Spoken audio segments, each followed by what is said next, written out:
حمزہ ایک سیدھا سادہ آدمی تھا۔ وہ نماز تو پڑھتا تھا، لیکن اس کا دل دنیا کی چمک اور کاروبار کے خیالوں میں الجھا رہتا تھا۔ جب وہ جانماز پر کھڑا ہوتا، سامنے روشنی نماز کی ہوتی اور پیچھے سے دنیا کی محبت اسے اپنی طرف کھینچتی۔ پیسے کا خیال، دکان کا نقصان اور شہرت کی چمک۔ حمزہ کا دل بکھر چکا تھا۔ اس کی بیوی سحر اسے نرمی اور محبت سے سمجھاتی تھی۔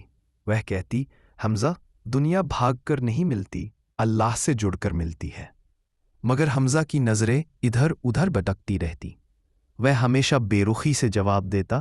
دھیرے دھیرے کاروبار گرنے لگا، دکان خالی ہونے لگی، مال کم ہوتا گیا۔ ایک دن دو قرضدار اس کی دکان پر آئے، چہرے پر سختی، ہاتھ میں حساب کی پرچیاں۔ حمزہ کا سر شرم سے جھک گیا۔ اس کے دل پر قرض کا بوجھ دن دن بڑھتا جا رہا تھا۔ گھر کی حالت اتنی بگڑ گئی کہ سحر کی آنکھوں میں آنسو آ گئے۔ ایک دن اس نے سامان اٹھایا اور کہا، جب تک تم اپنی راہیں ٹھیک نہیں کر لیتے، میں مائکے جا رہی ہوں۔ حمزہ اسے روکنا چاہتا تھا، مگر اس کے پاس نہ پیسہ تھا، نہ سکون اور نہ کوئی جواب۔ گھر میں تنہائی اتر آئی۔ اس رات وہ مسجد کے ایک کونے میں جا کر بیٹھ گیا، دل ٹوٹا ہوا، آنکھیں بھری ہوئیں۔ اس نے ہاتھ اٹھائے اور اللہ کو پکارا، یا رب، میں نے دنیا میں کھو کر خود کو برباد کیا، میری توبہ قبول کر لے، مجھے ہدایت دے دے۔ روشنی کی ہلکی کرنیں مسجد کی کھڑکیوں سے اندر آ رہی تھیں، اور حمزہ پہلی بار سچے دل سے ٹوٹ کر رویا۔ کچھ ہی دنوں بعد اس کا پرانا دوست یونس دروازے پر آیا۔ اس نے حمزہ کو دیکھا اور کہا، مجھے اپنی نئی دکان میں بھروسے مند آدمی چاہیے، کیا تم میرے ساتھ کام کرو گے؟ یہ پیشکش حمزہ کے لیے کسی غیبی مدد سے کم نہیں تھی۔ اس نے شکر کے آنسو کے ساتھ حامی بھر دی۔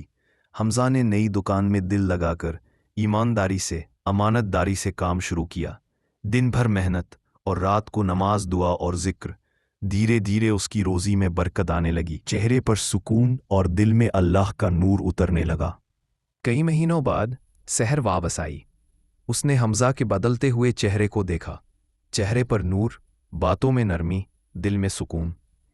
حمزہ مسکرا کر بولا، میں نے اپنی غلطیاں سمجھ لیں، چلو اب مل کر اپنی زندگی دوبارہ بناتے ہیں۔ سحر کی آنکھیں بھر آئیں اور دونوں نے ایک نئی شروعات کی۔ اب گھر میں برکت تھی، روزی میں آسانی، دلوں میں محبت اور زندگی میں اللہ کی رحمت کا نور۔ حمزہ اور سحر قرآن شریف کے ساتھ بیٹھتے، ایک دوسرے کا ہاتھ پکڑتے اور دل سے شکر ادا کرتے، کیونکہ جب انسان سچے دل سے توبہ کر لیتا ہے، اللہ اس کے لیے راہیں کھول دیتا ہے۔